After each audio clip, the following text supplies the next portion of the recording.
If you're an American conservative, you know that the societal values we hold sacred are under attack. They are hanging in the balance. How can you protect those values? By staying informed. The closing argument will deliver news and supporting evidence you need to support and defend those values. Here's Paul Smith. Good morning. This is Paul Smith, your host of The Closing Argument. In these podcasts, we discuss some of the important but controversial moral, political, and legal issues that affect us and our families today. And as you know, some of the things we discuss are not politically correct. So some of you could be offended by what we say, but we have to discuss them anyway. They're very important. And we think the things that we discuss will be very helpful to others. Now, today I have with me Delegate Neil Parrott from Hagerstown, Maryland. Neil, how are you doing? Doing great, Paul. It's great to be with you this afternoon. Good. And we are going to discuss the 2022 redistricting case in Maryland. Actually, there were a couple of cases, but Neil was the lead plaintiff in a case filed in the Circuit Court for Anne Arundel County, challenging the redistricting, the congressional redistricting that took place in Maryland in 2021, following the 2020 census. Not only is Neil, was he the lead plaintiff in that case that had a great resolution for justice and certainly for the GOP. Neil is a candidate for the U.S. Congress in the 6th District of Maryland. Mm-hmm. In 2020, he barely lost the race, but the district that he lost in, it was still the 6th district, but it was vastly more Democrat than Republican. And the result of this recent lawsuit is we've got the districts are all, District 6 is almost completely 50-50 Republican and Democrat, I would say. But we want to discuss this because Maryland is kind of a small state. I guess we've got eight congressional seats, and it's mostly Democrat, so none of the Republican primaries matter much here, and we almost always go Democrat in the presidential elections. But there are some things that happen here that have a great effect on the entire nation. Right now, our Congress, the House of Representatives, I think there are 5 more Democrats than Republicans in the House. That's a very close number. A loss of 3 Democrats would give the Republicans a majority. That's how closely divided our nation is. And so in this lawsuit that we're going to describe, the result is we will hang on to one Republican district that the Democrats were trying to get rid of, and we may pick up another one so that Maryland has a good opportunity to have 2 Republicans instead of just 0 or 1. Mm-hmm. That is a very big deal for the entire United States. So though we sometimes think we're irrelevant in Maryland, this is a really big deal. What do you want to say about that, Neil? Well, it's huge. And like you mentioned, it has ramifications across the country. This could be one of those pickup seats that we need in order to have Nancy Pelosi retired as Speaker of the House and get someone with more common sense to replace her. It's been a big battle. In 2010 is when Maryland did their last gerrymandered district. And that's when, before that, you might remember, Maryland had 4-4, 4 Democrats, 4 Republicans as congressmen. Then it went to 5-3. And then in 2010, then it was 6-2. And so you had the Eastern Shore and Western Maryland. Those were the only 2 Republicans. And then 10 years ago, they gerrymandered it so that it was 7-1. The only Republican that we had was on the Eastern Shore. And with this map that they had just done, the Democrats rigged it in such a way that it would have been an 8-0 map at a regular typical year. Now, this wasn't a typical year. I think Andy Harris on the Eastern Shore would have been fine in this year. However, Biden won his district 2 years ago. So it clearly could have been, and they were planning to have an 8-0 map. So thankfully, I worked with Judicial Watch, and we got this map thrown out, and there are really interesting quotes that she said about the map. Okay, yeah, we'll get into that. When you said she, you're speaking of Judge Battaglia, who had just retired as Chief Judge of the highest court in Maryland, who was specially assigned to handle your case in Anne Arundel County. And in that case, we're getting ahead of ourselves, but she rejected a Democrat map that would have eliminated, its goal was to eliminate Andy's seat and keep your seat in the Democrat hands.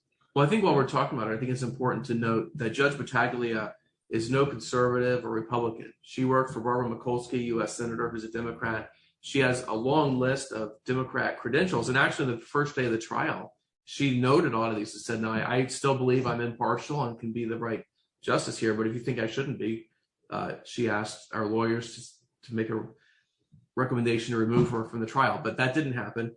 And she was very fair as she's heard through the trial. Well, that's really impressive. To me, that indicates she really is a lady of great integrity. Now, we're going to get into a little more of the problems with this case. So this is going to be constitutional, instructional for the entire audience. All right, going back 12 years now, they did a new census in 2010. And as a result of that, some states lost seats in Congress and some gained seats. Maryland didn't gain or lose. But nevertheless, what Maryland did, and what all states do, I think, is they changed district boundaries, both for congressional seats and for state seats. And so that happens every 10 years. So what happened 10 years ago, I was a county commissioner at that time, and I was involved in 2 lawsuits challenging the redistricting that our state had done. And we did not prevail. One of the suits went to the federal courts, and one was at least started in the state court system. I want to tell you a little history about that. In the Constitution, this is Article 4, Section 4. It says, the United States shall guarantee to every state in this union a Republican form of government. We mentioned that in our lawsuit, but unfortunately, it doesn't mean much. The Supreme Court has never interpreted that to mean that you can't gerrymander. So people have heard of gerrymandering, and traditionally for the last 50 years, frankly, there's been a lot of cases that have gone to the Supreme Court over gerrymandering, but most of them have pertained to racial gerrymandering, where someone makes a district to exclude blacks or include them, or so that blacks would not have an opportunity to elect who they wanted. Those types of gerrymandering cases have been, well, that gerrymandering has been struck down. So in our case, we didn't prevail. One of the parts of our case 10 years ago that we hoped would prevail actually prevailed 10 years later in your case. And there is in the Maryland Constitution, and you mentioned Article 3, Section 4. Here's Can I go back just a little bit? Yeah, go ahead. Yeah, we go back 10 years. It's interesting in Maryland that case did go to the federal court level. I think we may have been involved with the same one. I was Judicial Watch was my attorney back then. We went to the federal courts in Baltimore, and there was a sister case actually, and that sister case went all the way to the United States Supreme Court, and it was just based on District 6, the one that I was running in, saying that one was gerrymandered. And so that case for Maryland, and there was a case in North Carolina that with the same Supreme Court at the exact same time, and the Supreme Court said no, those decisions need to be left up to the states. And so what a lot of people don't know is the North Carolina, that was Republican made map, and they went back home. The Democrats challenged it in the North Carolina Supreme Court that same year. And so they actually had a new map for the election in 2020. And Maryland, we went home and nothing changed. And so we had the same map. So this is kind of a pickup from North Carolina. Their Supreme Court had already overturned theirs. And now Maryland, 2 years later with the new maps, that's when we took ours to our highest court, which isn't the Supreme Court of Maryland. It's actually the Court of Appeals. Right. Well, that's great. Those tidbits are very interesting. The section, one of the sections that I'd argued, and so we had at least 2. I was involved in 2. There may have been even 3 cases. Yeah. In fact, it was interesting. One of the cases that went on in appeal was a man representing himself who was not an attorney, and we were kind of chuckling at him because he really didn't have a chance. He somehow got it on appeal, but His name is now in the books, but he ultimately lost, as we figured he would.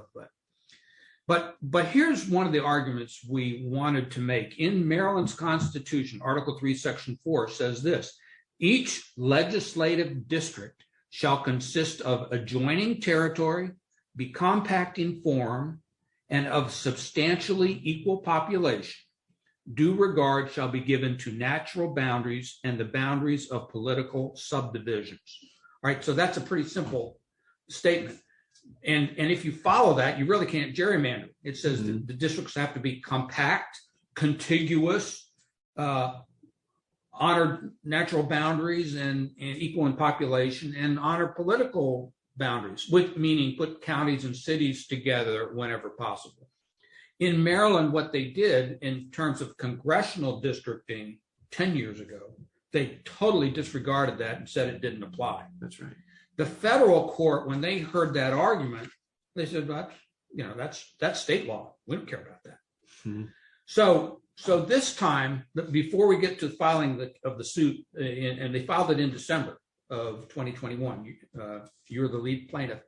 What had happened, the census was done in 2020. Mm-hmm. The next year, the governor, a Republican governor, and that's another story we'll have to talk about on another time, how Maryland gets a Republican governor. That's an interesting story. But in any event, he put together a bipartisan commission that came up with a map that was really a pretty fair map. He did. He put together 3 Democrats, 3 unaffiliated voters, and 3 Republican voters, and they hashed it out. They came out with them, and they had literally thousands of people who commented on this map all across the state of Maryland. So they did that for Congress, and they also did it for the state legislative maps. And at the end of the day, you're right. It was a very fair map and bipartisan. A lot of people could get behind it. But the legislature of Maryland has a supermajority Democrat control. So even though we had a Republican governor, the supermajority Democrat control, they said, we don't care at all what the governor did. We don't care about his commission. We're going to do our own map. And behind the scenes, we're going to hire a consultant, and we're going to gerrymander this map so we can take advantage and get more Democrats in Congress.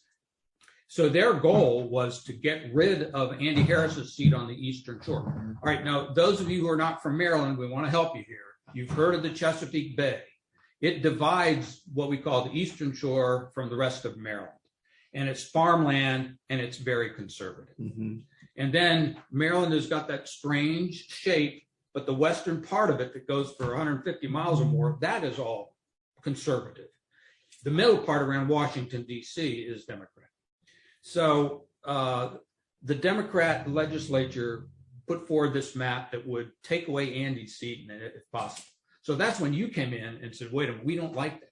So now Judicial Watch, unbeknownst to me, even though we're good friends, Judicial Watch was contacting you at the same time they're contacting me because they knew, well, you may have told them, but they knew I had done previous litigation on this. Well, it was interesting because I knew that Governor Hogan cared a lot about trying to get a fair map. He's been campaigning on that for 10 years in Maryland.